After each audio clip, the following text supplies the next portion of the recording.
Welcome to Drinks Coach again. Part 2 of my Sainsbury's roundup for this winter. Nice short one, hopefully. But wines, that's no aspersion on the wines. The wines are real stunners. So I hope you're looking forward to this. If you look up there, that's us. That's us. Right up there. The Drinks Coach UK TV. At VineSack if you want to contact me for any reason on Instagram or Twitter. If it's about the show, if it's something to do with you want to learn about something, and it's about my my tireless attempts to entertain and educate, then use at Drinks Coach UK lowercase. But both accounts are open on Instagram and live. So there we go. What have we got here? Well, yesterday I probably surprised some of you by picking 4 wines, the best 4 white wines I think from the John Lewis press tasting this autumn, and they were all super classics. It was like Pou Fumé and sparkling wine from France and Chablis, which I didn't expect, but that was where the sweet spot was this year, I think. Here we've got a bit more of a mix-up, and we've got 2 real classics, but at the same time, one of them is a bit of a modern classic. The other one is a surprise, because I think 10 years ago, if you'd asked me to do this wine from a supermarket, it just wouldn't have been as good. But also, we've got a bit of a stunner. I'm just, if you don't mind, just going to look up the price of one of these, as I've forgotten to check. But yeah, we're starting off in probably Britain's most popular place to start any red wine tasting, which is Argentina. It's labelled Malbec. Everyone loves a bit of a Malbec, it appears. Where are we here? Sorry about this. I'm just buying. I'm buying time here, but yeah, nearly there. I remember where it was. I'm just going down the list in my head. Where had we? Oh yes, here we go. Oh, yes, that's why I've included this wine. Okay, so label Zurriago or Zurriago Malbec. That looks perfectly pleasant on the table. Although somebody has got a bit trigger happy with the fonts, I think. There we go. But this wine is a 2022 Malbec. But is it though? It's 85% Malbec. Any wine that you sell in the European Union and you sell it as a single varietal, varietal is an adjective. It's important that it's 85% that variety minimum, and the remaining 15% can only be made up from 2 other varieties. If you're made up from more than 2 varieties, if it's a whole bunch of different bits and bobs, then you have to sell the wine as a proprietary blend. Although people do flaunt this law an awful flipping lot.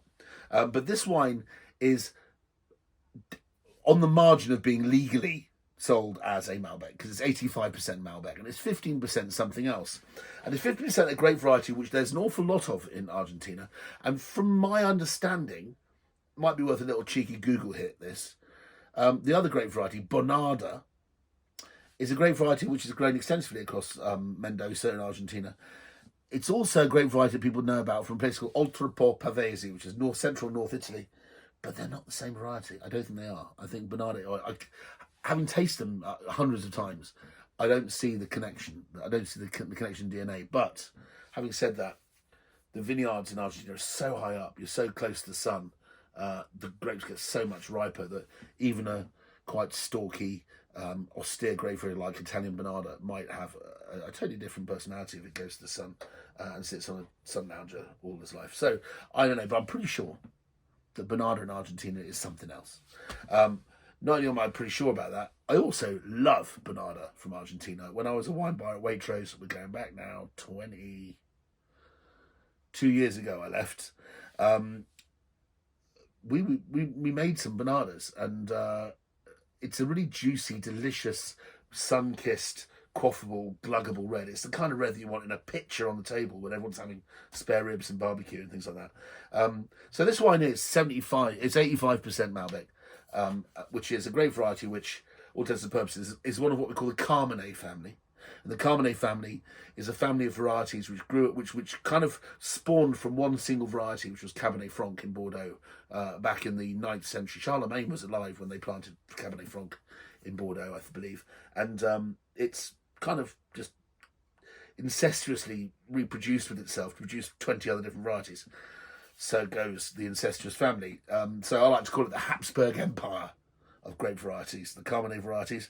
And Malbec's one of those things. And Malbec, I think, is beautiful if it's made in an elegant way. I've just been to a master class with the head winemaker from Doña Paula, the Institute of Masters of Wine on the south bank of the River Thames, and it was the most magical tasting. But one of the standout wines was indeed a Cahors, was a southern French Malbec with no oak. It's capable of greatness, it really is, and I think it's not as rustic as people make out. There's a lot of Malbec being planted in Bordeaux right now because of global warming. Malbec can handle the heat so much better. So we've got a cheeky little pale red, but not got much colour.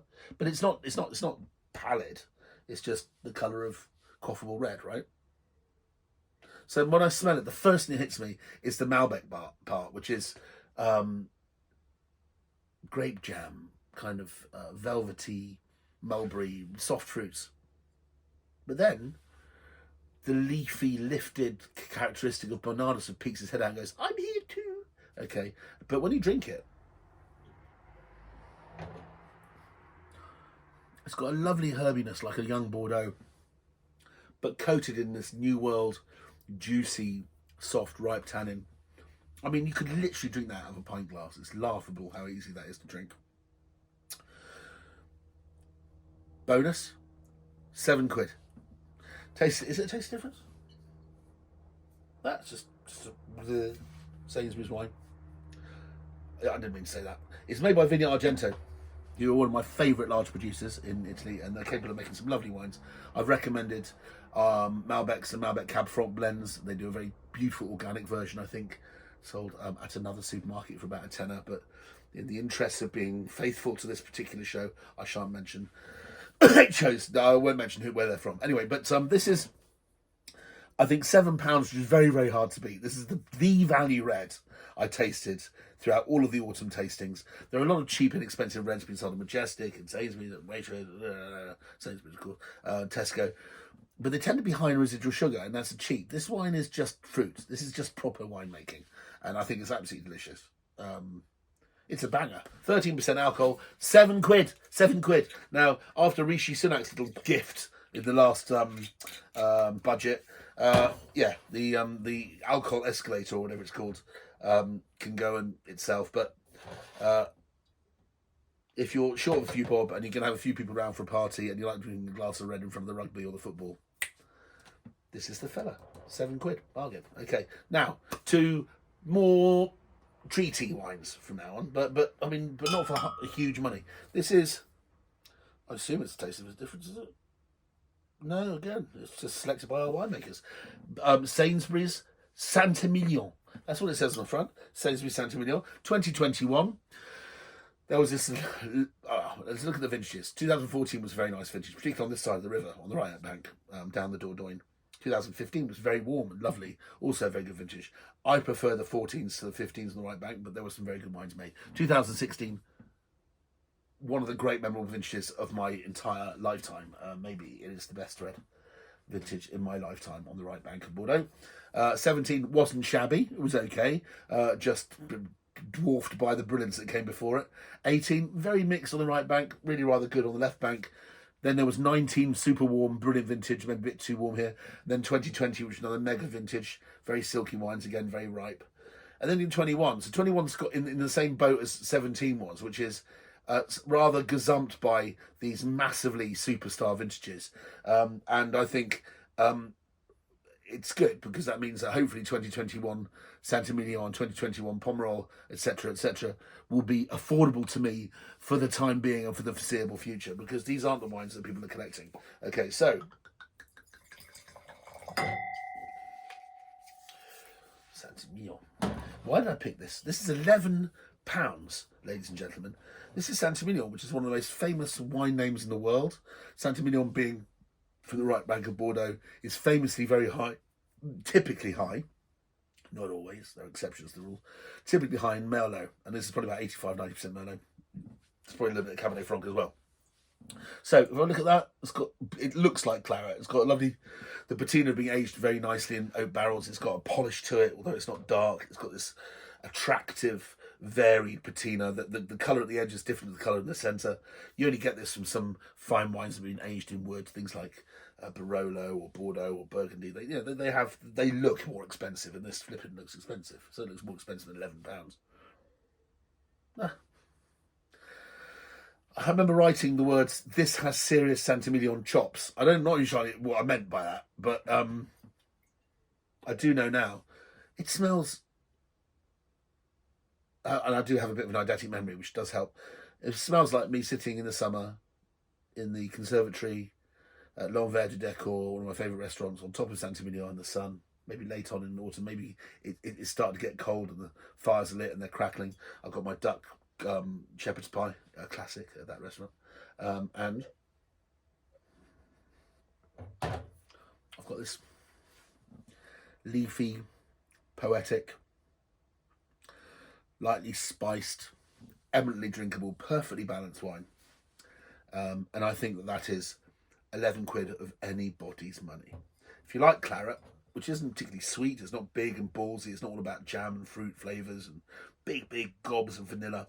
This is far from that. This is dry, elegant, savoury, rather grown up, and brilliant with food, particularly astonishingly nice with lamb, by the way. There you go. 11 quid. This wine was brought in by a company called CNC Export, which is Mr. Chris Carson, who used to be head of the largest wine company in the world, which is Constellation Wines. And before that, I think, was he a buyer at Sainsbury's as well? Anyway, so there's history there. But Carnevale and Carson import some very fine Italian wines and foods. And they've obviously been swept up by Sainsbury's, which was quite a clever move, because that wine is steps better than you'd expect any £11 supermarket claret to be. Okay, right, so there we go. Next one. This. I don't know how they did this. I need to check the price, because I've written it down. It doesn't seem right. Yeah, that's right. Okay, right. So, beautiful label. If you recognise that big signature whip of the pen, the Zorro of Cune. You can say it says Cune there, and it says Cune Rioja. So it's from La Rioja. Cune is, I think, partly Alavesa, partly Outer. I can't remember. I wish I knew more about. I should know more about Rioja, but I know what it tastes like. That's the main thing. And Gran Reserva 2016. 2016 is one of my favourite vintages of recent times. Absolutely amazing. As Rioja and Ribeiro expert Tim Atkin once said, the Spaniards like the odd vintages and the English like the even vintages. And what that is to say is that when you look at the odd vintages, like 9, 11, 13 up to a point, but 15, 17, 19, they're very big hot vintages, big smoky vintages. Vintages where you can eat a steak, drink wine and smoke a cigar at the same flipping time, right? But we like the elegant ones, the ones that are more Bordelais, the ones that have this kind of gentle change over time, which have these amazing flecks of complexity, some violets, maybe some florality in there, but the wines aren't shouting over the food that you're eating. And 2016 absolutely epitomises that sort of that vintage. 2010 it would be another one I'd use in a court of law to prove my point. Right.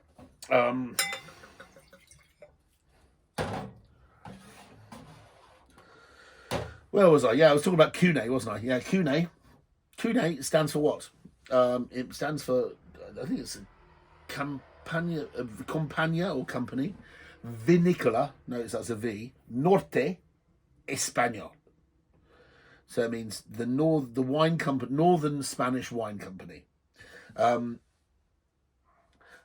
The V turned into a U because people used to see CVNE written on the bottom, what looks like a Roman spelling of Cune, of Cune, and that's where it gets its name from. So Cune, now we all know it as Cune, but Cune has all sorts of extremely fine top-end wines. Vigna Imperial is one that I particularly love, and it can age from 60, 70 years, no problems at all.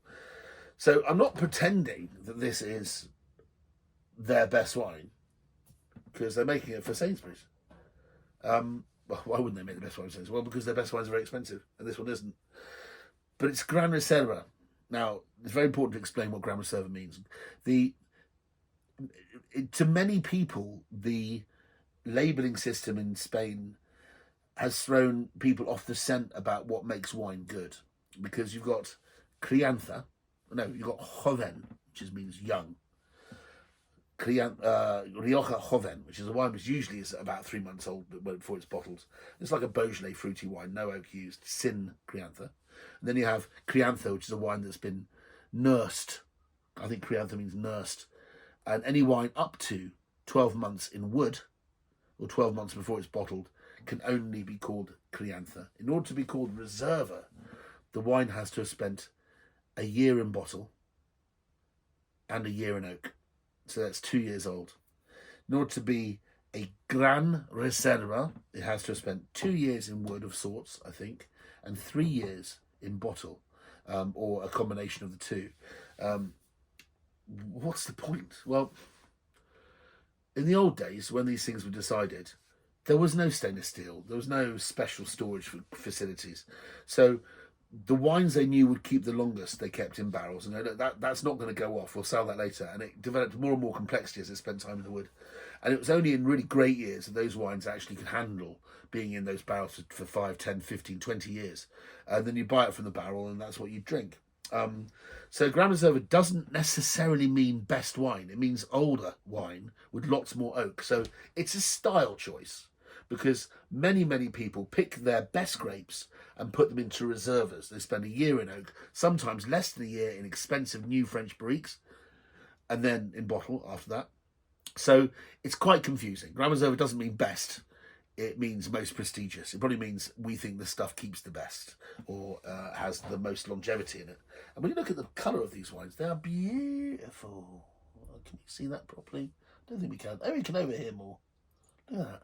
It's got this burnished brick red, some garnet hues in the wine. This is from a stunning vintage, 2016. And as I mentioned, minimum of 5 years in bottle and wood. This wine has just been released, so 7 years. Which is wonderful. Rioja is one of the only places where you can go and buy a wine, a premium world-class wine, at not premium world-class prices compared to some, which is ready when you buy it, which is just grown up, isn't it, really? Oh, God, that's good. What you want from these different styles of Rioja is different things. So with Joven, you're looking for purity of fruit and focus and freshness and zinginess. A wine that's going to be consumed within a year, so it doesn't matter if it ages, but you just want beautiful, bright fruit and maybe some rose petal or something in there. Then you got Criantha, you want this balance between maybe a little bit of new oak, which is the way of things these days. The wines taste a bit more clarity, and if you've ever seen my shows about Rioja and Bordeaux in the past, you'll notice that you'll find out that Rioja actually is a byproduct of Bordeaux getting into trouble and Bordeaux winemakers coming to France, to Spain. So that's all in the history of it. But when you get to Gran Reserva, when it's 2 years in wood and it's 3 years in bottle, then you're looking for this indetectable synergy between where the oak starts and the fruit finishes. You want the wine to have enough power that it's silky, but it has fruit tannins. And while you're chewing on those fruit tannins, suddenly it takes over. There's this wood tannin, there's cedar and vanilla as well. And you're looking for this perfect synergy between the two, which only happens in 2 or 3 vintages in a decade. Well, because of global warming, that's no longer true. It's happening more often. But it doesn't always mean you've got the best conditions for it. But I think 2016 is going to be a great Gran Reserva vintage. When I smell it, the first thing I smell is tobacco. Like, not Cuban cigars, but rolling shag, like Golden Virginia or something, which is a very intoxicating smell. That's the reason why I still smoke. Naughty me. There's a smell of banana, which is not uncommon in Rioja, but it's right there. There's dried fruit, dried currants, cranberries, rose hips. Oh, it's like sliding down the Cresta Run into the toboggan. It's just so slippery, silky. More leg of lamb, please. I think these two would be a brilliant gunfight with a nice leg of lamb on New Year's Day, perhaps. But that wine is a really beautiful wine. It's proper Gran Reserva. It's got the badge of honour. It's Cune, so it can't be bad. And although, you know, Volkswagen also makes Skodas and everything else, the the brands in the group which have got less reputation are still made to the same standards as the really premium brands like the Audis and the Porsches and so forth. Yeah, this wine is beautifully put together. It's a cracker, ready to go. You can sell. You can give this to somebody as a gift. I mean, it might say Sainsbury somewhere on it, but it's not. It's not shouting about it. And I think that's going to get better for another 5 to 10 years.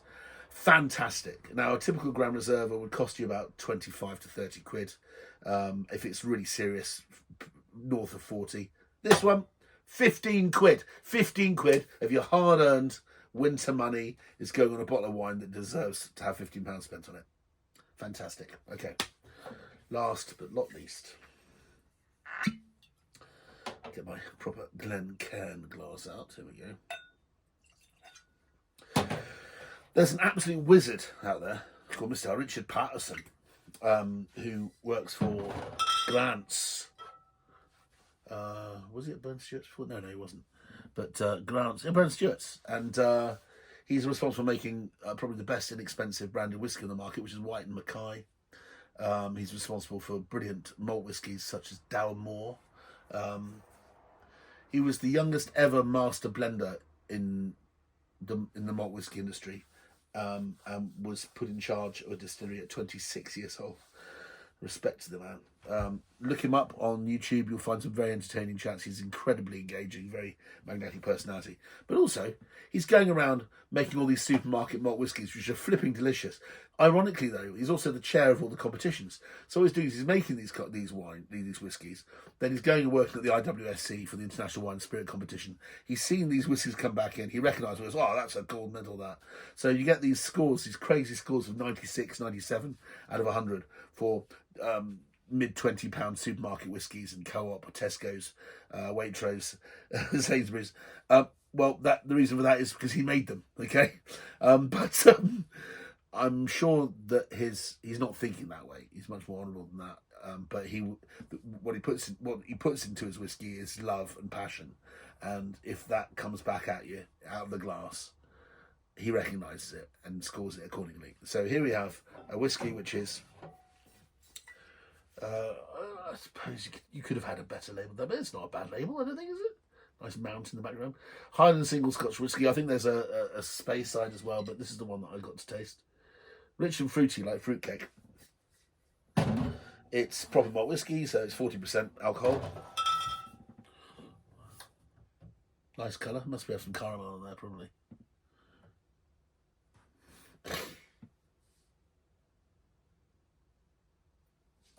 Take time to smell whiskey. People make a big, just chuck it down the hatch.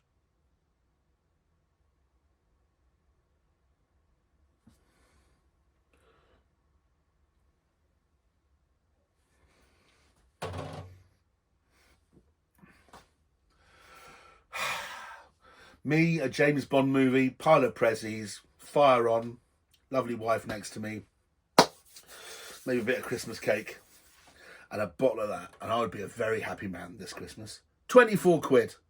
Yeah, seriously, 24 quid. Cheaper than Famous Grouse, and 5 times better. There you go. Absolutely delicious whiskey. Can't say more than that. So, just to recap. A Bernarda flavoured Malbec, which makes it all the more fun and delicious, at a mere £7. There's a pub down the road that charges almost that much for a pint of Guinness.